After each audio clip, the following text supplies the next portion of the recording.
నమస్కారం సుధీర్ సార్. నమస్కారం అండి. ఏ స్టూడెంట్ అయినా సరే గవర్నమెంట్ జాబ్ ప్రిపేర్ అయ్యేటప్పుడు ఫ్రీక్వెంట్‌గా చేయకూడనటువంటి మిస్టేక్స్ ఏం చేయకుండా ఉండాలండి? నాగరాజు గారు, కాంపిటేటివ్ ఎగ్జామ్‌లో టైమ్ ఈజ్ వెరీ ఇంపార్టెంట్. ఒక క్వెషన్ చదివి ఆన్సర్ పెట్టడానికి కొన్ని సార్లు 45 సెకండ్స్ కూడా ఉండదండి. ఈ 45 సెకండ్స్‌లో మనం క్వెషన్ చదవాలి, అర్థం చేసుకోవాలి, సాల్వ్ చేయాలి, మనకొచ్చిన ఆన్సర్ ఆప్షన్స్‌లో మ్యాచ్ చేసుకోవాలి, మళ్ళీ కంప్యూటర్‌లోకి వెళ్ళి ఆప్షన్‌ని సెలెక్ట్ చేసుకొని సబ్మిట్ కొట్టాలి. ఈ ప్రాసెస్ మొత్తం 45 సెకండ్స్‌లో అవ్వాలి. సో ఇక్కడ కాంపిటేటివ్ ఎగ్జామ్‌లో సక్సెస్ రావాలి అనంటే ఏం చెయ్యాలో తెలియాలి, ఏం చెయ్యకూడదో కూడా తెలియాలి. What to do is important, what not to do is also important. Question బాగా లెందీగా ఉంది, అసలు క్వెషన్ చదవటం మానేయమంటాం. స్కిప్. క్వెషన్ చదవటం స్టార్ట్ చేశాము, ఒక లైన్ చదివిన తర్వాత జీవితంలో ఫర్ ద ఫస్ట్ టైం నేను ఇలాంటి క్వెషన్ చదువుతున్నాను అనే ఫీలింగ్ నాలో వచ్చింది.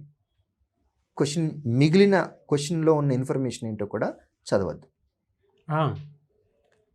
మీకు ఫర్ ద ఫస్ట్ టైం మీ లైఫ్లో అలాంటి క్వెషన్ చదువుతున్నాము అని అనిపించినప్పుడు మిగిలిన డేటా చదివితే మీకు ఏమొస్తుంది టైం వేస్ట్ కాకుండా? స్కిప్. మీ స్ట్రాంగ్ ఏరియా ఏంటి, మీ వీక్ ఏరియా ఏంటి అనే దాని మీద మీకు చాలా క్లారిటీ ఉండాలండి. ఫర్ ఎగ్జాంపుల్, నాకు ఏరియాస్ అండ్ వాల్యూమ్స్ రాదు. నేను క్వెషన్ చదవటం స్టార్ట్ చేశాను. ఏరియాస్ అండ్ వాల్యూమ్స్లో కూడా నాకు స్క్వేర్, రెక్టాంగిల్, సర్కిల్, ట్రయాంగిల్ ఇవి తెలుసు. వీటి మీద ఎలాంటి క్వెషన్ వచ్చినా నేను చేయగలను. మిగిలిన వాటి మీద నాకు నాలెడ్జ్ లేదు అనే విషయం నాకు తెలుసు. ఇప్పుడు క్వెషన్ చదవటం మొదలుపెట్టాను. What is the area of pyramid అని మిగిలిన డేటా కొంత ఏదో ఇస్తూ ఉన్నారు.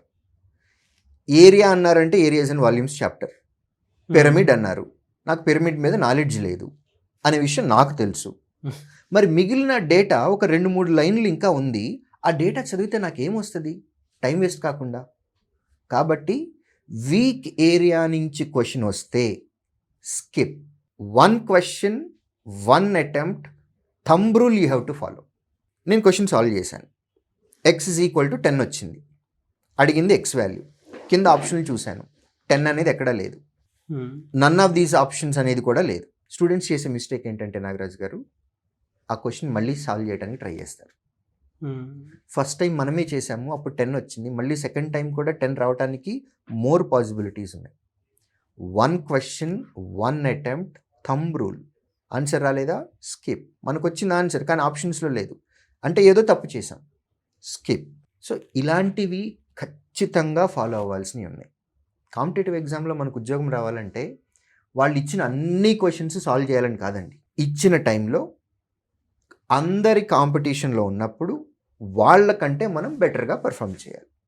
సో మన టైంని మనం బాగా ఉపయోగించుకున్నాము అని అంటే మనం అందరిని దాటి ముందుకు రావచ్చు. క్వశ్చన్ని సాల్వ్ చేసేటప్పుడు స్టాండర్డ్ మెథడ్ ఏవైతే ఉంటాయో, ట్రెడిషనల్ మెథడ్స్, నేను అర్థమెటిక్ ప్యూర్ మ్యాథ్స్ గురించి మాట్లాడుతున్నాను. ట్రెడిషనల్ మెథడ్స్ ఏవైతే ఉన్నాయో ఆ ట్రెడిషనల్ మెథడ్లో మాత్రం మీరు చేయటానికి ట్రై చేయకండి. If you are using a method which everybody else is using, what is the difference then? Okay, అందరూ వాడే మెథడే మీరు వాడుతున్నారండి, మరి వారికి మీకు తేడా ఏంటి? సో స్ట్రాటజిక్ మెథడ్ అవసరం. మీరు వాళ్ళని దాటి ముందుకు వెళ్ళాలి అని అంటే వాళ్ళు యూజ్ చేయనటువంటి మెథడ్, వాళ్ళకంటే తక్కువ టైంలో ఆన్సర్ వచ్చేటటువంటి మెథడ్ మీరు పట్టుకోవాలి. అది ప్రాక్టీస్లో నేర్చుకోవాలి.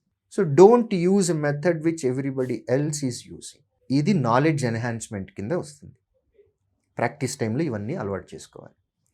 ఇలాంటి స్ట్రాటజీస్ ఫాలో అయితేనే కాంపిటేటివ్ ఎగ్జామ్లో ఉద్యోగాలు తెచ్చుకునేటటువంటి 3-4% పీపుల్లో మనం ఉంటాం. అందులో మన పేరు కనపడుతుంది. కంగ్రాచ్యులేషన్స్ అనే మెసేజ్ రావాలి అని అంటే ఫైనల్ రిజల్ట్ చూసుకున్నప్పుడు దాని వెనక ఎన్నో త్యాగాలు చేయాలి. కొన్ని నెలల పాటు, ఒక్కొక్కసారి సంవత్సరాల పాటు కూడా చాలా కష్టపడాలి, ఇష్టంగా కష్టపడాలి, ఎంతో శ్రమ చేయాల్సింది ఉంటుంది, స్లీప్లెస్నెస్ నైట్స్ ఉంటాయి.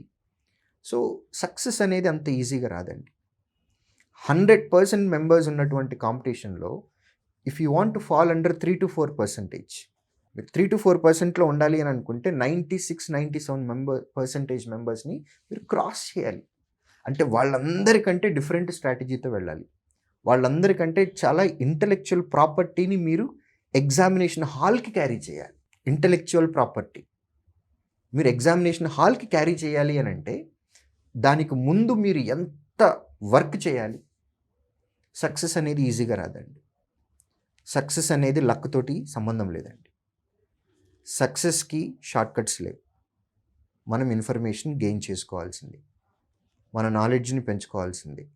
మన టెక్నిక్స్‌ని పెంచుకోవాలి. మన లాజిక్స్‌ని పెంచుకోవాలి.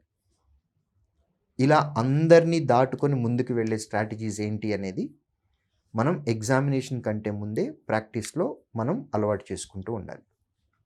2 చేతులు వాడటం కూడా ప్రాక్టీస్ ఆన్‌లైన్ ఎగ్జామ్‌లో. ఇది కూడా మ్యాటర్. భగవంతుడు మనకి 2 అద్భుతమైనటువంటి 2 చేతులు ఇచ్చాడు. రైట్ హ్యాండ్‌తో రాసేటటువంటి వాళ్ళని మౌస్ లెఫ్ట్ హ్యాండ్‌తో ఆపరేట్ చేయటం ప్రాక్టీస్ చేయమని చెప్తాను నేను. లెఫ్ట్ హ్యాండ్ రైటర్స్‌ని మౌస్ ఆపరేషన్ రైట్ హ్యాండ్‌తో చేయటం మొదలుపెట్టమంటాం. 200 క్వెషన్లు ఉండేటటువంటి ఎగ్జామ్‌లో 200 సార్లు మౌస్ పట్టుకొని మళ్ళీ 200 సార్లు మౌస్ వదిలి వెనక్కి తీసుకురావటం అంటే 400 సార్లు. What a calculation. ఒక్కొక్క దానికి ఒక్కొక్క సెకను వేసుకున్నా సరే 400 సెకన్లు అంటే 6 నిమిషాల 40 సెకన్లు. ఈ 6 నిమిషాల 40 సెకన్లలో కనీసం 5 నుంచి 6 క్వెషన్లు చేయొచ్చు. అంటే ఇంత క్రూయల్‌గా ఆలోచించాలి నాగరాజ్ గారు. కాంపిటీషన్ అలా ఉంది. మన మైండ్‌లో 96-97% మెంబర్స్‌ని దాటి మనం వెళ్ళాలి అనంటే సబ్జెక్ట్ ఒక్కటే కాదు, స్ట్రాటజీ ఈజ్ వెరీ ఇంపార్టెంట్. 2 చేతులు వాడటం కూడా ఒక స్ట్రాటజీయే. ఈ చిన్న స్ట్రాటజీని వాడితే ప్రిలిమ్స్ ఎగ్జామ్‌లో 3 నిమిషాల 20 సెకన్లు సేవ్ అవుతుంది. మెయిన్స్ ఎగ్జామ్‌లో 6 నిమిషాల 40 సెకన్లు సేవ్ అవుతుంది. చిన్న టెక్నిక్. 2 చేతులు వాడటం అలవాటు చేసుకోవాలి. ముందు నుంచి ప్రాక్టీస్ చేయాలి. సో ఇవన్నీ కూడా మనం చేయాలి. చేయకూడనటువంటి విషయాలు చెప్పాను. చేయాల్సినటువంటి విషయాలు కూడా చెప్పాను. Very detailing sir. స్టూడెంట్స్కి అర్థం అవుతుంది కూడా మీరు చెప్పే ప్రతి పాయింట్ వాళ్ళు ఎక్స్పీరియన్స్ చేస్తున్నదే. Thank you so much sir. Thank you.